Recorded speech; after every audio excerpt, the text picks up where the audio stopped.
Welcome back to Morning Joe. Here with us now, former Republican congressman from the state of Texas, former presidential campaign candidate Ron Paul. He's out with a new book, The School Revolution, A New Answer for Our Broken Education System. Harold Ford and Brian Shackman back at the table as well. Congressman, it's always good to see you. Thank you. Just talking about life on the outside. You retired and got busier, it sounds like. Yeah, people say, have you really retired? And I don't think that's a good term. I can say that I've retired from Congress. Right. I've left Congress. You're still working hard. We want to get to your book in just a second, but obviously, given your position on the Fed over the years, I want to ask you about the front page news in almost every newspaper this morning. Fed stays on easy money course. Quantitative easing continues. What's your take? Well, I'm not surprised, but the markets were certainly surprised yesterday. But I think it's a major admission by Bernanke that things aren't good. You know, the fact that he's doing this and all the markets anticipated, well, maybe the economy has improved. He's literally saying we're in bad shape. And yet the markets didn't interpret it that way, because the markets are reflecting just that easy money going into stocks, but it doesn't help those 99%, or at least the large middle class and the poor. It won't help them one bit. They're still going to have trouble getting jobs. But so there's a lot of disconnect here. But I think it was a very, very bad announcement yesterday that the economy is a lot worse off. And I think in time it'll prove to be the case. But aren't we in a situation where if the Fed cut this stimulus money, we might be worse off? Well, it can't get worse. I mean, to continue to destroy a currency is always bad, always bad. It always destroys the middle class, and the wealthy get wealthier. And this is the prediction of Austrian economics for, 100 years. And this is exactly what we're witnessing, those predictions that the wealthy get wealthier and the poor get poorer and the middle class gets wiped out. So, no, all inflation is bad. And this idea that the Fed can create money out of thin air to satisfy special interests and the politicians who like to spend money, it always leads to trouble, except on the surface, a lot of people feel good about it. During the bubble phase, a lot of middle-class people felt good about it. They were buying houses. And house prices were going up until the inevitable bust came. The wealthy got bailed out, and the average person lost a job and lost their house. So it's never good, even if you feel good for a while. Right now, only the rich are feeling good, and the poor aren't doing well, and the middle class is getting much poorer. What's the most important thing that can be done in the short term to help raise middle class incomes, to raise incomes across the board, and what's the most important thing long term? Government business combination can be done. The short term, it's really very tough. If you wanted to say on the short term, if you wanted to intervene and had to intervene, you should have given the money to the poor people, let them pay for their mortgages, don't bail out the rich, which I wouldn't have advised. But on the short term, you could have done that. Long term is the only thing you can do is you have to decide whether you want a few men, maybe women involved in secretly deciding what the interest rate should be. The interest rate, if people don't understand how important the interest rate is, they can't solve this problem. For the middle class or anybody, you have to have savings. You have to have interest rates. That's the message to the business community. But we don't have interest rates other than what is dictated, by a few people. And they're always wrong. They're always wrong, and they always will mislead. And that's why even yesterday is more misleading us on what's really happening. So that artificial manipulation of rates, and we know your opinion about the Federal Reserve, but if you could pull the levers right now, because you can't just go cold turkey, right? I mean, specifically, how would you get to the point where you could adjust it to a more normal assessment of what the rates Well, see, the cold turkey argument has merit to it because it would be tough. It would be a real shock to the short-term system. But the alternative is a calamity like the bankruptcy of a whole country, like a city can go bankrupt, like we see, like a Detroit. So you're not really comparing, an easing down and a smooth transition or having a really tough thing to cut back.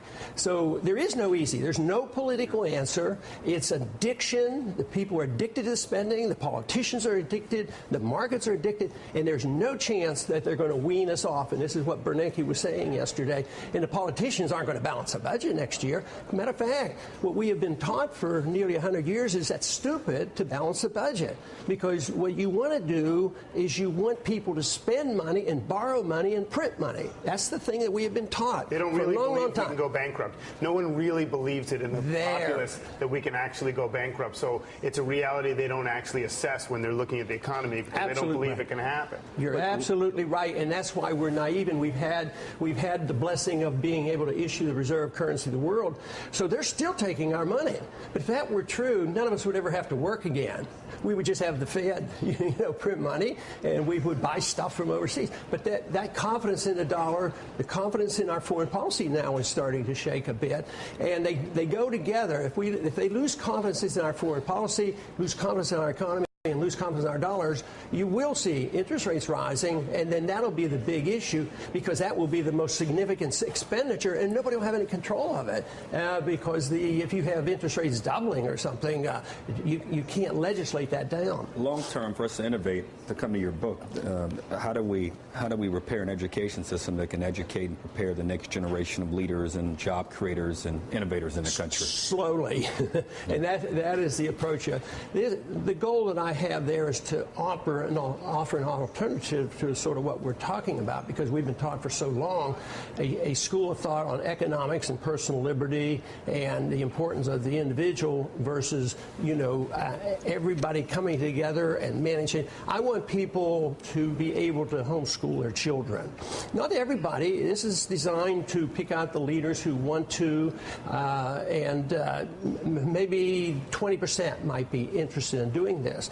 But they would at least see these would be leaders who then would be talking about running for Congress and understand why the Federal Reserve is a problem. Today, we have been conditioned in all our schools that it's good to have a very, very robust foreign policy to be involved in all these countries. We've been taught that the Federal Reserve is sacred, except for the last 5 years, people are questioning the Federal Reserve.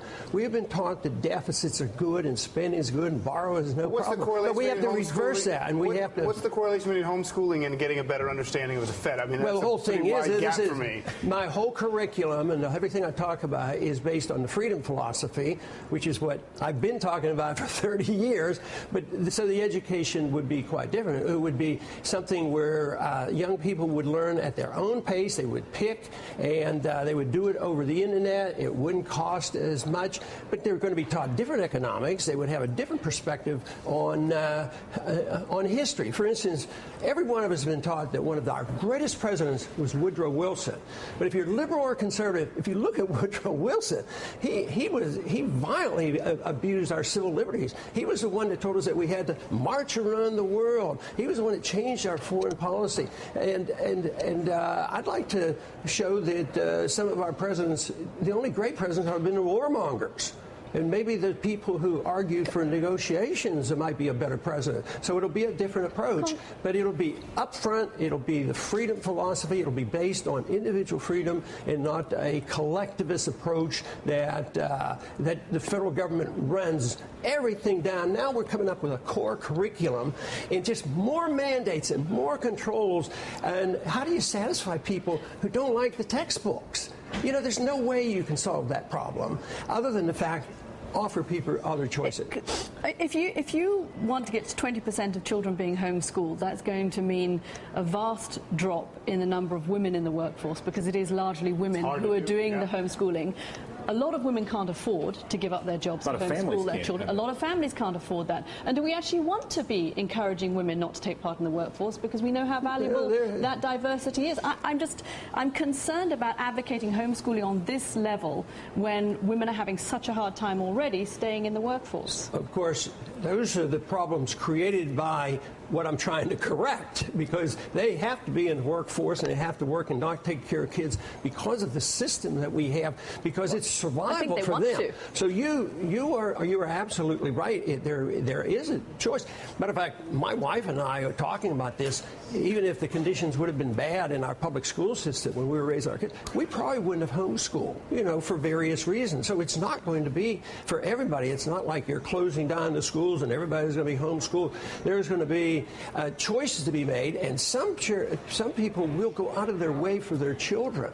And but I agree with you. It is not going to be easy because we're facing the consequences. I saw an article yesterday of a woman working 2 jobs, and she was living in a shelter. and she couldn't pay her bills because her cost of living goes up much faster than wages. That's another characteristic of this monetary system. So that is a consequence why they have to work. But if people really want to get it done, they can. But I grant you, it will not be easy. But to continue to do what we're doing now, Harold, remember when Washington ever had trouble with their schools, they always thought if we just gave them more money, it would solve it. But the schools that get the most money aren't the best schools at all. Money does not solve this problem. And homeschooling, the kids are really learning, they're excelling, they're getting in college when they're 15 and 16. The costs are less. But there is something you have to invest in, and that is the parents have to decide whether they're going to do it or not. Before I let you go, Congressman, quickly, Nicole Wallace was out here in our last hour touting your son as a presidential candidate. We had a poll out of New Hampshire, a little early, granted, but he's doing well. What conversations have you had with him about running for president? Essentially none, actually. Really? Yeah, when they started talking about the campaign last fall, I said, isn't it a little early? I'm still trying to get all my votes counted. Do you think, though, it's something he aspires to? Oh, I would think so. I mean, he wouldn't be doing what he's doing. But I haven't had a conversation with him, what's your plan? He's been pretty independent. I don't know where he got this independence from. So it was the same way for running with the Senate. It was something he had decided on. I guess my first personal reaction was, that's a big job. But he had sort of anticipated what the Tea Party movement was doing and was able to tap into that. So he surprised me how well he did there.